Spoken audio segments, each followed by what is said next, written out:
105 Pro FM, Your Lifestyle. Assalamualaikum, selamat malam rekan FM. Gimana kabar Anda di malam hari ini? Senang banget nih Fadli kembali menyapa ruang dengar Anda ya rekan FM.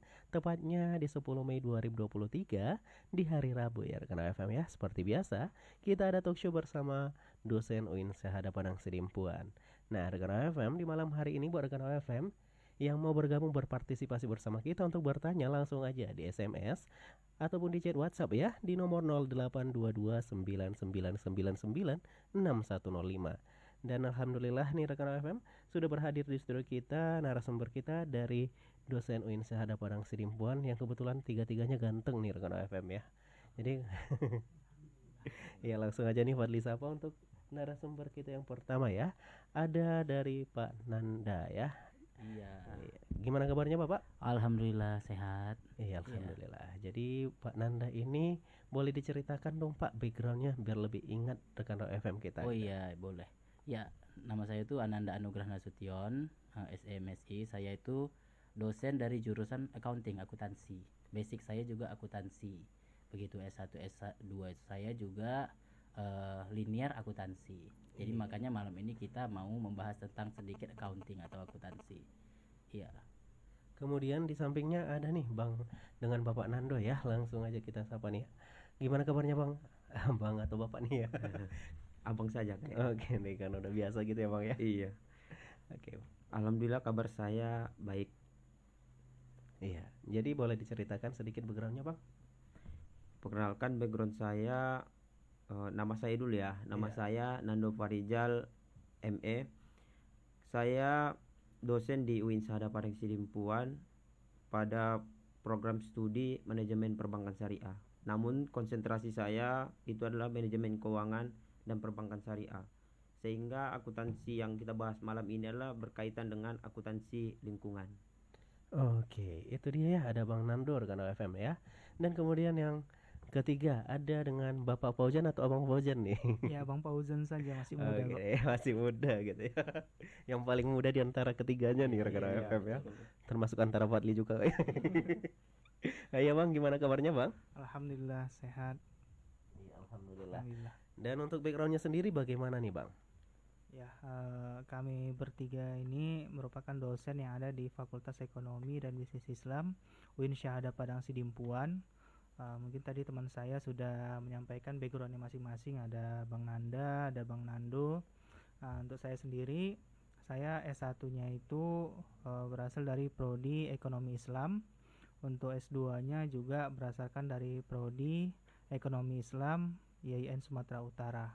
Dan sekarang kami bertiga ini dinasnya sebagai dosen di FEBI UIN Syahada Padang Sidimpuan. Iya, rekan FM itu dia ya. Background dari ketiga narasumber kita dan ketiganya berasal dari Fakultas Ekonomi dan Bisnis UIN Syahada Padang Sidimpuan. Kalau udah nengok wajahnya berarti udah lumayan kenal gitu ya. Kalau pengen lebih dekat lagi ya, caranya gampang untuk tahun ajaran baru langsung aja nah kan merapat mendaftar. ya kan. Ya, Iya, langsung aja mendaftar ke UIN Syahada Padang Sidimpuan. Dan di sini di malam hari ini seperti yang sudah dijelaskan oleh narasumber kita akan bahas tentang akuntansi lingkungan. Dan langsung aja nih Fadli mau nanya kepada narasumber kita, ke Bang Nanda dulu ya Bang ya. Iya, iya. Sebenarnya apa sih akuntansi lingkungan itu Bang? Oke, ya. Jadi sebenarnya akuntansi lingkungan itu merupakan salah satu cabang dari accounting atau akuntansi atau prakteknya atas dampak dari aktivitas bisnis. Kalau kita berbicara tentang akuntansi, kita tidak bisa lepas dari tentang bisnis. Jadi, akuntansi lingkungan itu dia menekankan kepada bagaimana kita mempersiapkan beberapa biaya-biaya itu untuk kelestarian lingkungan. Jadi dalam bisnis kita itu tidak hanya dalam bentuk kita itu mendapatkan profit saja, tapi ada akuntabilitas kita terhadap lingkungan. Begitu. Jadi itu akuntansi lingkungan itu merupakan salah satu praktek akuntansi lah ya, atas dampak dari bisnis yang kita lakukan. Dengan kata lain, ini merupakan istilah yang sangat berkaitan dengan kebijakan memasukkan biaya-biaya lingkungan dalam bisnisnya seperti itu. Jadi para pebisnis atau pemilik usaha gitu harus juga membuat anggaran gitu ya Bang ya, Iya. untuk kepentingan lingkungan gitu ya. Iya. Sehingga kelestarian lingkungan di sekitar Iya. bisnisnya itu bisa terjaga gitu ya. Iya. Wow. Jadi itu dia rekan FM ya, akuntansi lingkungan tersebut ya. Tadi udah disinggung nih mengenai biaya lingkungan ya.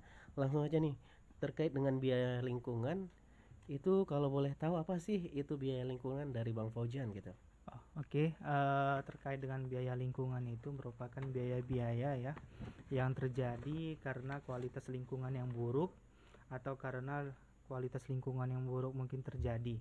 Nah, jadi dengan adanya aktivitas dari sebuah usaha, kegiatan misalnya UKM atau UMKM gitu ya, pasti sedikit banyaknya akan berdampak terhadap lingkungan yang ada di sekitar kita. Nah, kemudian biaya lingkungan itu diklasifikasikan menjadi 4 kategori. Yang pertama itu biaya pencegahan. Biaya pencegahan ini maksudnya biaya-biaya aktivitas yang dilakukan untuk mencegah diproduksinya limbah atau sampah yang mungkin dapat merusak lingkungan. Jadi contohnya di sini misalnya perencanaan kualitas, tinjauan ulang produk baru, pengendalian proses, audit kualitas, pelatihan dan yang lainnya. Yang kedua, biaya deteksi. Biaya deteksi di sini maksudnya aktivitas yang dilakukan untuk menentukan suatu produk, proses, aktivitas lain di perusahaan yang telah memenuhi standar lingkungan. Kalau contohnya ini bisa dikatakan seperti inspeksi dan pengujian kedatangan material ataupun yang lainnya. Yang ketiga, biaya kegagalan internal. Biaya-biaya aktivitas yang dilakukan karena diproduksinya limbah dan sampah tetapi tidak dibuang keluar lingkungan gitu ya. Contohnya itu misalnya pengerjaan ulang, analisis kegagalan, pengujian ulang, downgrading dan yang lainnya. Dan yang terakhir yang keempat, biaya kegagalan eksternal. Di sini maksudnya biaya-biaya aktivitas yang dilakukan setelah melepas limbah atau sampah ke lingkungan. Jadi dari yang biaya-biaya lingkungan ini tentunya yang menjadi beban ya, beban bagi UKM ataupun UMKM tentunya biar untuk pelestarian lingkungan ya. Pasti kita lihat banyak ya contohnya, misalnya seperti penggunaan dana CSR ya, Corporate Social Responsibility, misalnya seperti penanaman 1000 pohon gitu ya. Seringnya ada perusahaan misalnya nanam 1000 pohon karena dampak dari perusahaan ataupun usaha yang telah dibuatnya. Saya rasa seperti itu. Iya, jadi kepada pengusaha gitu ya, sediakanlah keempat dana ini sebelumnya ya untuk Iya. untuk menjaga lingkungan juga, karena kalau lingkungan juga asri, masyarakat juga terbantu dong gitu ya kan. Mantap. Wow, jadi keren nih rekan FM, ternyata akuntansi nggak cuma ngitung laba rugi aja ya. Iya, benar sekali. Ternyata banyak juga ya Bang Nanda ya. Iya, benar sekali. Yang harus Jadi diperhatikan. memang mau nggak mau dari berbisnis itu kita harus memiliki persiapan untuk melihat apakah bisnis kita itu nantinya akan merusak lingkungan atau enggak. Iya. Contohnya saja dari saat ini kita penggunaan plastik. Hmm. Penggunaan plastik dari, kalau di Kota Padang Sidimpuan kira-kira lebih banyak itu UMKM yang bergerak di bidang jual makanan ya. Penggunaan plastik itu kan menjadi limbah sebenarnya. Iya, benar. Limbah ya. Sebenarnya kalau misalkan kita itu harus melihat apakah alternatif lain atau yang kita gunakan agar nanti bisnis kita itu jangan sampai mencemari lingkungan seperti itu. Jadi biaya lingkungan itu berkaitan dari bagaimana kita memasukkan biaya-biaya untuk mencegah kerusakan lingkungan seperti itu. Iya. Waduh, jadi harus dipertimbangkan gitu ya Bang ya. Iya, sangat harus dipertimbangkan sekali gitu. Bahkan plastik pun harus dipertimbangkan gitu konsumsinya gitu ya Pak ya. Iya, Waduh. penggunaan plastik tersebut. Makanya kalau ada sih beberapa perusahaan yang ini ya, yang setuju dengan go green ya, plastik daur ulang gitu ya. Atau mungkin dari plastik kertas beberapa toko udah buat gitu. Pipet dari kertas juga ya kan. Iya, Pipet dari benar-benar. kertas ya. Jadi lumayan banyak ya kreatif inovatif gitu ya Pak ya. Iya. Itu dia terkait dari akuntansi lingkungannya rekan FM. Sekarang kita bahas dulu sejarahnya ya. Lantas bagaimana sih sejarah dari akuntansi lingkungan itu sendiri? Ini akan dijelaskan oleh Bang Nando. Boleh Bang, silakan. Ya, terkait dengan sejarah akuntansi lingkungan itu sendiri. Kalau bicara sejarah itu kayaknya panjang ya. Iya Ya, selalu kalau sejarah dibahas pasti panjang. Sehingga di dalam akuntansi sendiri terkait dengan lingkungan juga sangat panjang. Itu berawal dari tahun 1970-an di mana adanya krisis energi di tahun 1970-an, sehingga disinilah akuntansi lingkungan mulai diterima keberadaannya, sehingga pemerintah juga menaruh perhatian terhadap akuntansi lingkungan. Apa yang dibuat pemerintah? Salah satunya telah muncul yang namanya perundang-undangan dan kesepakatan tentang bagaimana menghitung faktor lingkungan dan faktor-faktor apa yang harus didapat. Artinya apa? Di sini ada beberapa, misalnya AMDAL, analisis mengenai dampak lingkungan. Itu juga perlu dicatat, perlu disampaikan setiap UMKM. Sehingga di tahun 1980-an juga di mana disinilah muncul kemakmuran ekonomi, sering disebut dengan era baru. Meskipun isu di dalam tahun 1970-an itu masih perlu pertimbangan, sehingga munculnya di tahun 80-an ini menjadi sebuah energi superpower dengan adanya konsekuensi kemakmuran yang harus diterima gitu. Sehingga apa yang harus dilakukan? Salah satunya adalah munculnya praktek akuntansi lingkungan. Tujuannya apa ya? Salah satunya adalah mengukur dampak dari ekonomi yang sedang dikembangkan. Di tahun 1990-an juga munculnya suatu yang disebut dengan Dewan Standar Akuntansi Keuangan dan Standar Akuntansi Komite Eksekutif American Institute. Tujuan dewan ini adalah untuk menjadi sebagai organisasi terkemuka yang bergerak di bidang akuntansi, terutama pada akuntansi lingkungan hidup. Berbicara tentang akuntansi lingkungan itu sendiri sebenarnya sudah dimulai dari masa Islam ya. Di dalam ekonomi Islam terkait dengan akuntansi lingkungan ini pada dasarnya selalu bergerak pada bidang CSR, sebagaimana disampaikan oleh Bapak Paujan dan Pak Nanda tadi. Apa itu CSR? CSR ini terkait dengan social responsibility atau terkait dengan tanggung jawab sosial yang dilakukan oleh pihak perusahaan atau disebut dengan UMKM. Adapun terkait dengan CSR ya, paling dominan di dalam ekonomi Islam itu terkait dengan tatanan kehidupan masyarakat. Artinya apa? Bahwa di dalam CSR ini ada tanggung jawab bersama, bagaimana kita bisa saling peduli kepada orang lain, baik secara ekonomi maupun sosial. Dan ini yang diajarkan di dalam ekonomi Islam. Artinya apa? Kita harus saling tolong menolong. Bukan dalam artian yang negatif ya. Artinya memang kalau ada yang kesusahan, CSR inilah fungsinya untuk membantu orang yang kesusahan, seperti itu. Islam juga mengajarkan bagaimana kita peduli terhadap lingkungan, bukan terkait dengan hablum minallah, tapi hablum minannas. Selain dari hubungan dengan manusia, juga hubungan kepada lingkungan. Artinya apa? Sebagaimana disampaikan oleh Bang Paujan tadi, kita juga harus peduli dengan lingkungan. Salah satunya apa? Ya, kalau kita sudah menjaga lingkungan melalui, kalau kita gunakan plastik ya digantilah, jangan lagi plastik. Seperti menggunakan kalau belanja ya pakai kantongan dari kertas, kantongan sendiri gitu kan, yang terbuat dari misalnya ada kan kertas tuh, yang kantongan kertas back paper namanya ya, back paper, atau kita pakai pipet yang pipet dari kertas, atau mengurangilah yang minuman-minuman dari misalnya kayak botol ya kan, yang tidak boleh sebutkan mereknya, yang pakai yang alat yang terbuat dari plastik ya, itu harus diganti dengan tatanan apa ya, dikurangilah. Karena itu kan kalau pembusukannya lama, bisa saja sampai 100 tahun, hampir 1 abad ya, 1 abad untuk ini ya, yang plastik bisa lebih. Yang paling itu yang sangat membahayakan pada saat ini kan terhadap lingkungan kita. Dan inilah yang diajarkan Islam, bagaimana kita mampu menjaga lingkungan.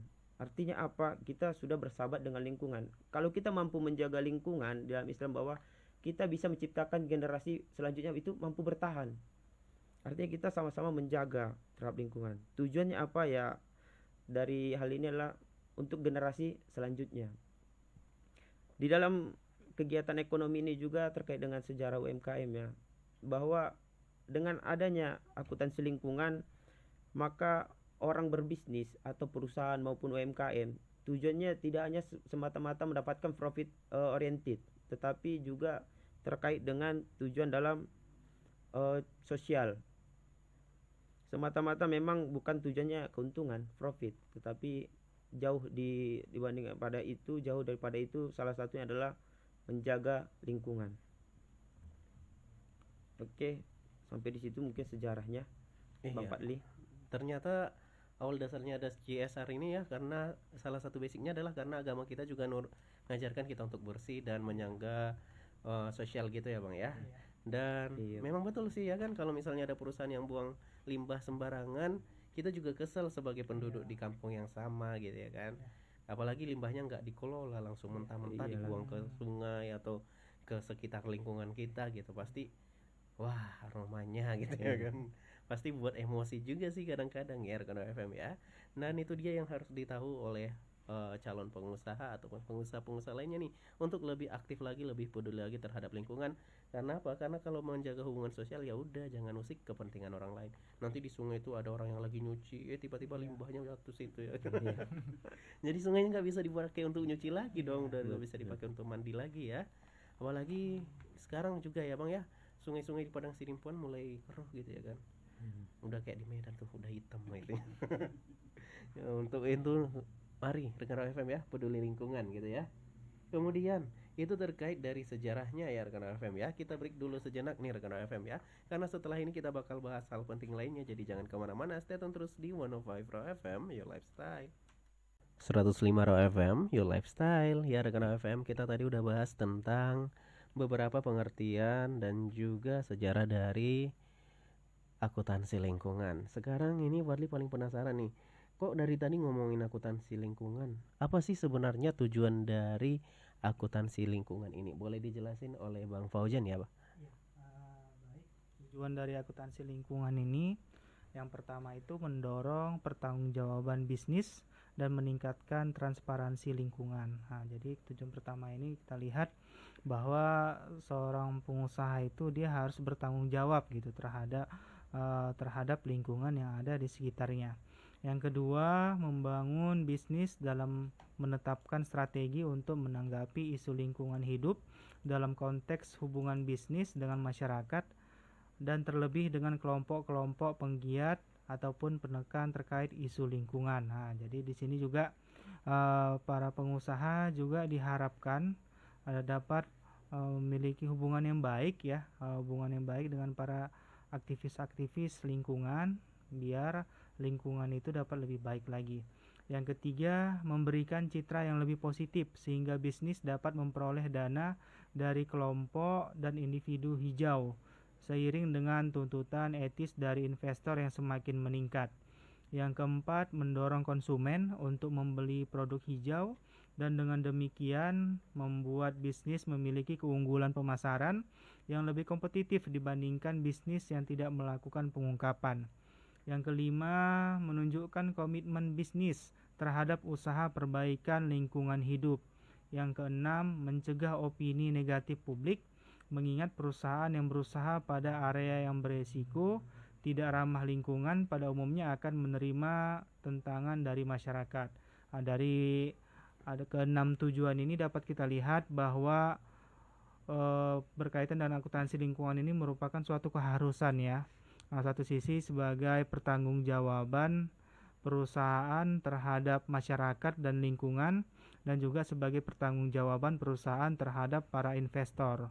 Sehingga nanti dari laporan keuangan yang ada, para investor itu ataupun masyarakat dapat melihat gitu. Jadi mereka ada menyalurkan dana-dana yang berkaitan dengan lingkungan atau tidak gitu. Kalau ada berarti perusahaan itu baik gitu ya.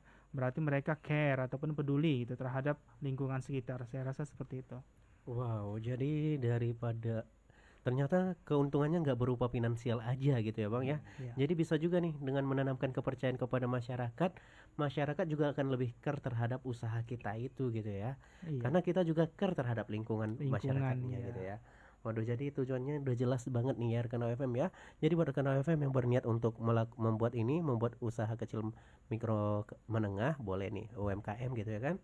Langsung aja nih diakuntansikan juga untuk lingkungannya. Jangan karena modal sedikit malah hitung-hitungan gitu ya Bang Nanda ya. Iya, benar. Waduh, itu bahaya tuh ya.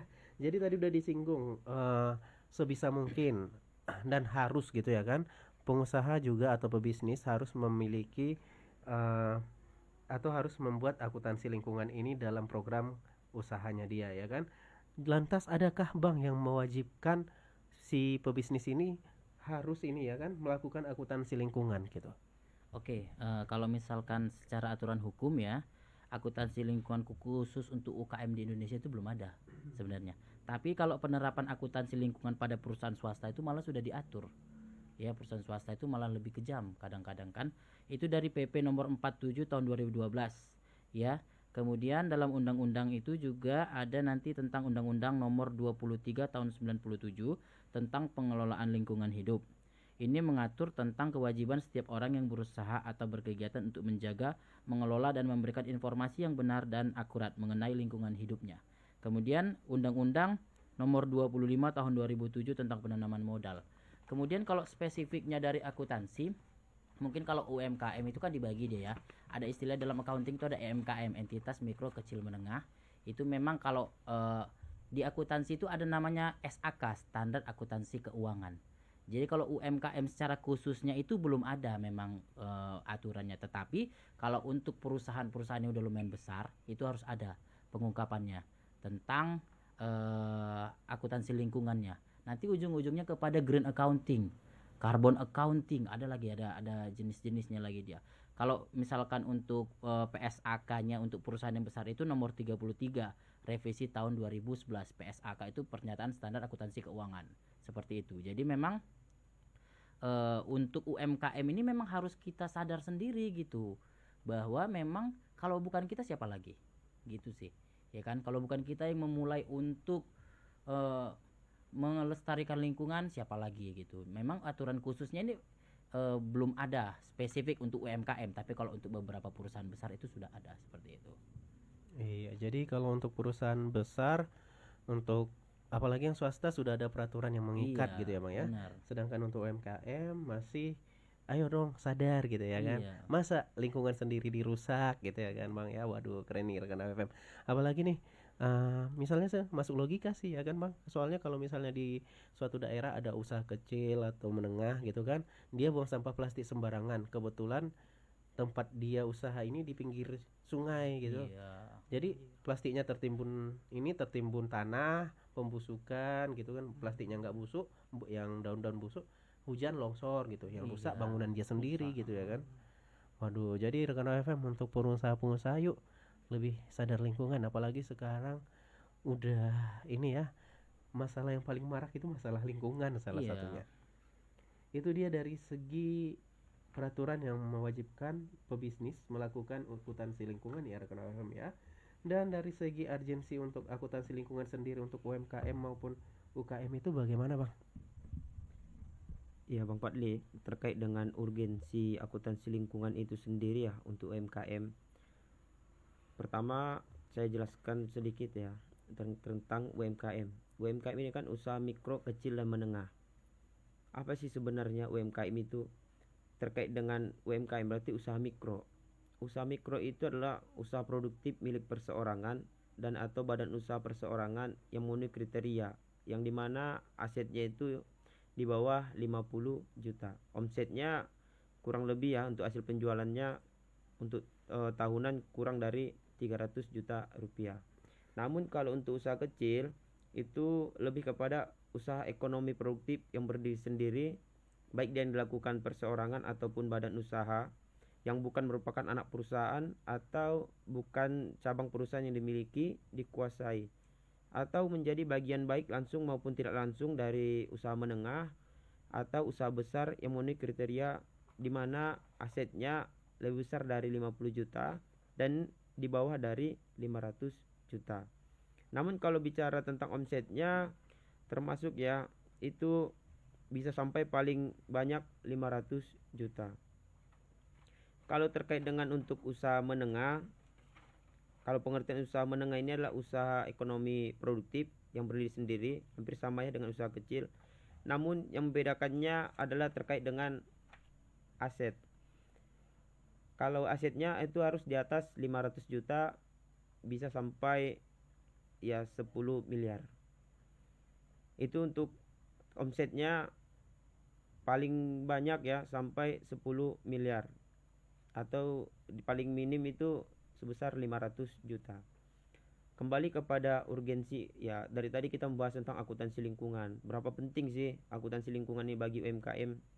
Pertama, UMKM itu adalah usaha mikro, kecil dan menengah yang bergerak di bidang ya baik dia barang dan jasa. Pasti harus memiliki konsumen ya, pelanggan. Yang paling pertama yang harus dimiliki UMKM itu adalah, yang harus diperhatikan salah satunya adalah brand image atau disebut dengan citra bisnis, nama baik.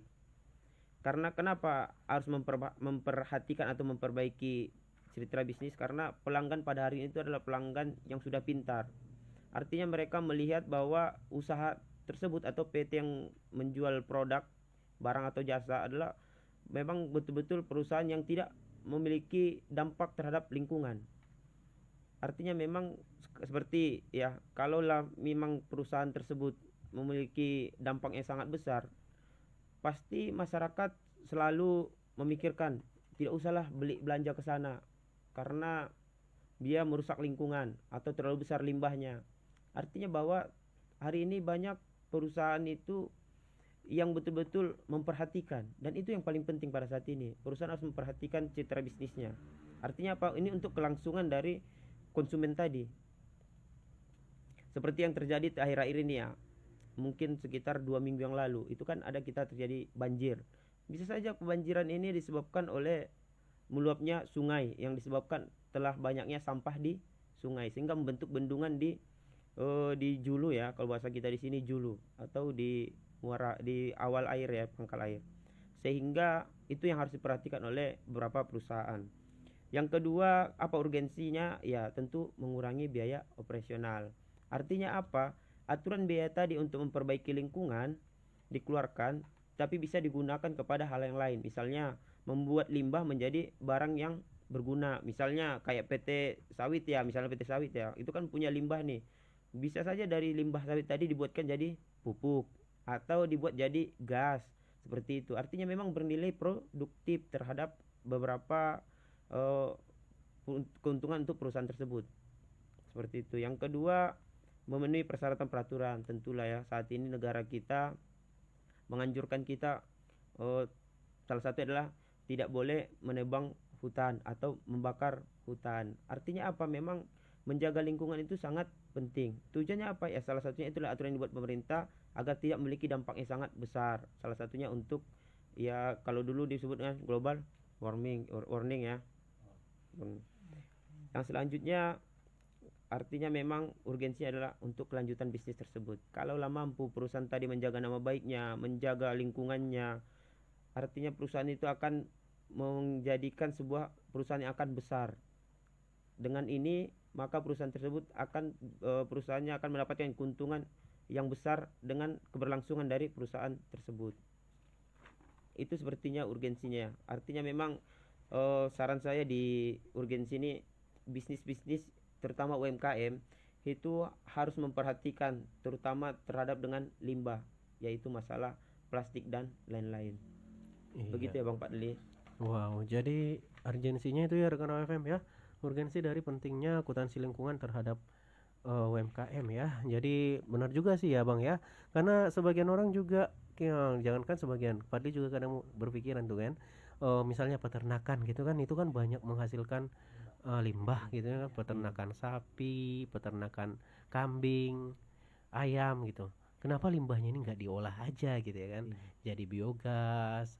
Ada juga sih kalau sekarang udah banyak ya Bang ya memanfaatkan limbah ayam, kotoran ayam itu dijadikan pupuk, dijual Iya, berkarung-karung betul. gitu kan. Iya. Dan ada juga sih beberapa tempat usaha yang Fadli datangi kayak Panglong gitu kan, hasil potongan-potongan kayunya bisa dijual balik loh Iya, gitu. betul, Bang. Bahkan serbuk-serbuk hasil gergajinya itu dijual juga gitu. Jadi Fadli pernah minta gitu. Cerita sedikit ya Bang, Fadli pernah minta, Om boleh minta nggak, bayar katanya gitu. Ini Dijual ya, dijual Bang, katanya ya. gitu. Nggak jadi. Padahal lumayan itu untuk fullin ini buat tanaman gitu ya Bang ya, untuk diolah jadi tanah kembali kemudian dimasukin ke dalam pot gitu kan. Wah ternyata pemikiran masyarakat atau penguasa sekarang juga udah makin canggih Iya, gitu ya. betul. Setiap limbah bahkan limbah pun sudah diolah gitu ya Bang ya. Sedemikian mungkin untuk keuntungan gitu, cuan-cuan.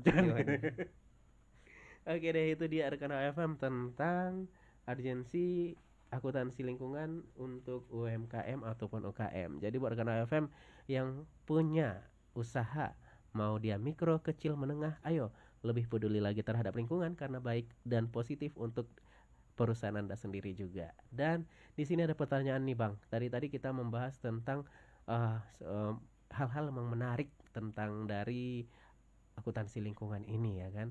Jadi di sini ada rekan FM yang bertanya, apa sih yang menjadi kendala penerapan akuntansi lingkungan yang terjadi saat ini? Oke. Mungkin kendalanya karena kita kalau dalam akuntansi lingkungan kita harus menerapkan atau kita mengalokasikan biaya lingkungan. Kendalanya itu mahal. Untuk mengganti waste, kita istilahnya waste ya. Limbah itu kan waste ya. Waste itu untuk bisa kita olah kembali itu biasanya mahal. Contohnya saja kayak misalkan penggunaan plastik. Pasti itu untuk mengolahnya kan ada harus teknologi yang harus kita gunakan. Biasanya teknologinya mahal. Tetapi kalau misalkan untuk usaha-usaha yang bisa, misalkan seperti tadi Fadli bilang peternakan, pupuk, itu kan biasanya waste manajemennya sudah bagus. Bisa limbah dari peternakan tersebut bisa langsung diolah jadi pupuk. Biasanya itu penerapannya kenapa kurang terjadi karena untuk membuat biaya lingkungan itu mahal. Mahal di mana nih teknologinya seperti itu. Tapi memang penggunaannya itu harus kita lakukan mau tidak mau seperti itu. Ya, Fadli. Iya, jadi karena terhalang di biaya Iya, gitu ya Bang ya. biasanya dia Terutama untuk UMKM ya. UMKM di mana modalnya kan memang kadang terbatas ya. Iya gitu. benar. Tapi kalau UMKM memanfaatkan misalnya fotokopi gitu ya Bang ya.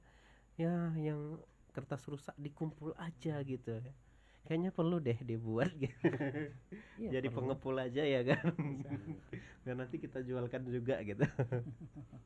Iya, Karena benar. Fadli sering kayak gitu, lembar-lembar ujian anak-anak buat dikumpul di rumah. Habis itu Fadli jualin deh. Oh, kita banyak ya. Kita banyak ya. Banyak. Oh iya, nanti Fadli kutip ke rumah abang-abang ya. Kertas-kertas banyak. Iya benar. Waduh, itu dia rekan FM ya terkait tentang akuntansi lingkungan. Dan di sini kita mau simpulin aja nih ya rekan FM ya. Apa sih kesimpulan kita kali ini, boleh disampaikan dari Bang Nanda dulu? Iya, kesimpulannya satu, memang untuk menerapkan ini memang sulit. Ya sulit. Bukan gampang-gampang sulit, memang sulit. Karena memang kita harus mengalokasikan biaya.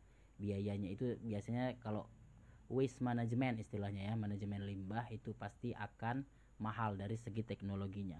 Jadi mau nggak mau kita itu harus memahami bahwa di balik kita memiliki usaha itu tidak hanya untuk memikirkan keuntungan semata.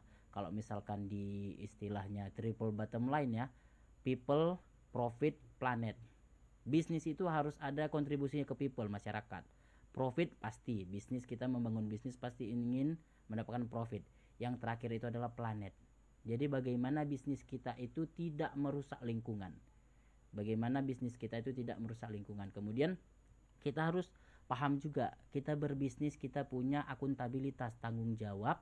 Tidak hanya kepada yang tiga tadi tuh, people, profit, planet, tapi kepada Tuhan kita juga. Pasti, ya kan? Kalau misalkan bisnis kita itu malah membawa mudarat kepada lingkungan, itu kan bagaimana lah, ya kan? Jadinya kan itu sangat tidak etis sekali, karena memang bisa kita lihat global warming itu kan dari rusaknya lingkungan kita. Global warming itu aja kan rusak dari lingkungan kita. Kemudian kita itu sekarang kalau bisa menggunakan paperless lah, ya kan? Paperless itu seperti itu ya. Jadi dalam hal ini pemerintah sebenarnya harus mendukung dan betul-betul menerapkan peraturan yang ketat mengenai penggunaan waste management tadi dan bisa menerapkan akuntansi lingkungan. Misal, nih bisnis bisa saja kan, ini saran ya sedikit saya rasa pemerintah lebih baik misalkan memberikan kredit, tapi lihat dulu bisnisnya punya dampak terhadap lingkungan atau enggak. Kalau misalkan dia sangat berdampak dan merusak lingkungan, lebih baik tidak diberikan kredit seperti itu. Itu saja sih menurut saya gitu. Iya, jadi bahan pertimbangan gitu ya Bang ya. Iya. Dan dari Bang Fauzan ada yang mau ditambahin, Bang? Ya, berkaitan dengan masalah limbah tadi ya. Jadi sebenarnya limbah-limbah yang dihasilkan oleh UKM, UMKM ataupun sebuah perusahaan itu bisa diolah kembali yang menjadi nilai bisnis ya, atau menjadi nilai profit ataupun keuntungan bagi perusahaan tersebut. Misalnya tadi seperti ternak sapi gitu ya, atau lembu, kotorannya bisa jadi biogas gitu ya, atau tadi kambing bisa juga jadi pupuk ya, dan yang lainnya. Atau yang masalah klasik tadi yang kita bahas, masalah plastik ya.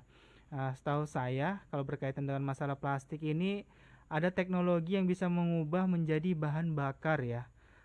Plastik ini bisa diubah menjadi bahan bakar ya, sejenis bensin lah kita bilang, yang bisa bermanfaat. Tapi memang ada kandungan-kandungan, ditambah lagi dengan kandungan-kandungan kimia ya di dalam plastik tersebut. Kemudian ada juga di sebuah negara itu memanfaatkan plastik untuk pembangkit listrik tenaga plastik. Tapi kan kalau kita lihat memang sangat banyak manfaatnya ya. Tapi kembali lagi seperti kata Bang Nanda tadi, teknologinya.